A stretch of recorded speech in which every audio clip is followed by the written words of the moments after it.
Assalamualaikum warahmatullahi wabarakatuh. Perkenalkan, saya Rika Febrianti dan rekan saya. Kalau aku jadi Mardika.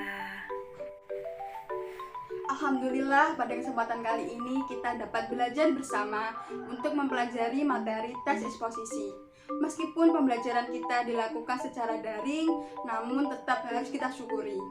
Pesan kami adalah tetap jaga kesehatan, tetap jaga semangat untuk bersekolah dalam kondisi daring seperti ini. Dan semoga pandemi ini segera berakhir. Maka dari itu, kami sarankan kepada kalian semua untuk tetap menjaga protokol kesehatan dan tetap menjaga 3M, yakni memakai masker, mencuci tangan, dan juga menjaga jarak. Salam sehat, salam semangat.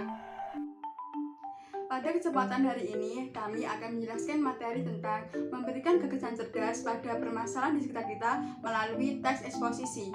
Tentunya, kalian telah membaca berita dari surat kabar, majalah, maupun koran. Perlu kalian ketahui bahwasannya setiap berita melibatkan adanya teks eksposisi di dalamnya. Karena dengan adanya teks eksposisi, maka suatu berita akan menjadi singkat, padat, aktual, dan lebih terpercaya. Kemudian pasti kalian berpikir, apa sih teks eksposisi itu? Teks eksposisi merupakan suatu jenis bentuk pengembangan paragraf yang dalam penyusunannya dituliskan dengan tujuan untuk menjelaskan atau memberikan pengertian terkait suatu permasalahan dengan menggunakan gaya bahasa yang lugas, faktual, dan terpercaya. Teks eksposisi berupa pendapat atau tesis yang dikuatkan oleh argumen-argumen logis yang gunanya untuk memperkuat sebuah pendapat. Teks eksposisi bersifat ilmiah maupun non-fiksi. Selanjutnya, sumber dari penulisan teks eksposisi berasal dari hasil pengamatan, penelitian, maupun juga dari pengalaman. Akan tetapi, secara umum, teks eksposisi merupakan paragraf yang berisi penjelasan suatu topik dengan tujuan memberikan informasi kepada pembaca ataupun khalayak umum. Sehingga dengan kita membaca teks eksposisi, maka kita akan mendapatkan pengetahuan secara rinci dari suatu hal atau kejadian. Setelah kalian memahami pengertian atau hakikat dari teks eksposisi, sekarang kalian akan mempelajari mengenai ciri dari teks eksposisi. Seperti hanya teks lainnya, tentunya teks eksposisi memiliki ciri khas tersendiri. Ciri khas ini bertujuan untuk membedakan teks eksposisi dengan teks yang lainnya. Berikut adalah ciri-ciri dari teks eksposisi. Yang pertama, penyampaian teksnya secara logis dan jelas. Yang kedua adalah penulisannya menggunakan bahasa baku. Kita sadari bahwasannya teks eksposisi kita jumpai di dalam sebuah berita, pada majalah ataupun koran, sehingga penulisannya tentu menggunakan bahasa yang baku.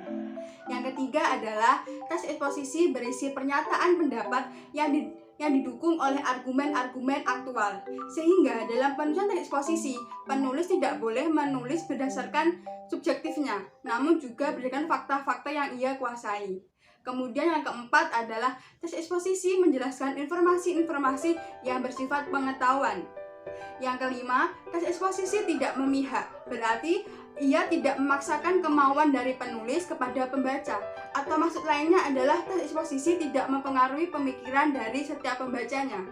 Kemudian yang keenam adalah teks eksposisi bersifat objektif dan netral, atau biasa kita kenal dengan apa adanya, berdasarkan fakta di lapangan. Dan yang terakhir adalah teks eksposisi selalu penjelasannya diiringi dengan data-data yang akurat dan faktual dan dapat dipercaya. Yang selanjutnya adalah struktur teks eksposisi.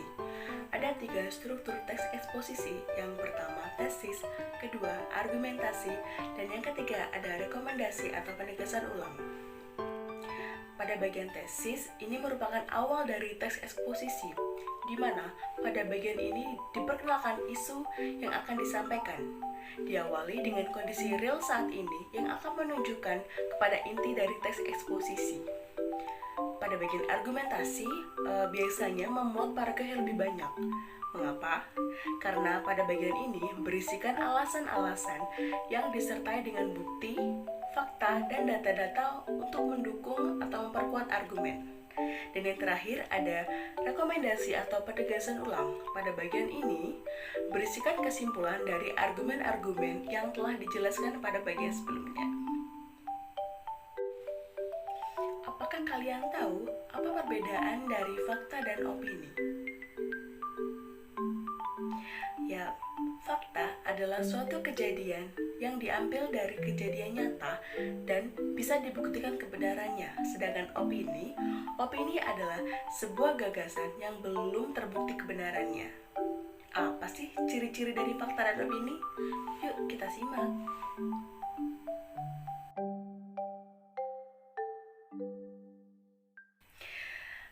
Ciri-ciri fakta. Yang pertama, terdapat data yang akurat. Data tersebut bisa berupa waktu, tempat, tanggal, dan peristiwa yang sudah atau sedang terjadi. Yang kedua, bisa dibuktikan kebenarannya. Yang ketiga, dalam konteks ilmiah, sudah pernah dilakukan penelitian ilmiah sebelumnya. Dan yang terakhir, bisa menggunakan pendapat ahli atau lembaga yang bisa dicantumkan dalam teks. Ciri-ciri opini. Yang pertama, opini itu bersifat subjektif, yang artinya didasarkan pada kondisi atau perasaan dari si penulis. Yang kedua, informasi yang disampaikan belum terbukti kebenarannya. Yang ketiga, berisikan pemikiran, pendapat, gagasan, penilaian, atau saran dari penulis. Dan yang keempat, biasanya menggunakan kata-kata seperti perlu, mungkin, akan, berpotensi, kira-kira, dan lain sebagainya. Ya, itu tadi materi dari teks eksposisi. Terima kasih kepada kalian yang sudah menyaksikan video ini. Bye-bye.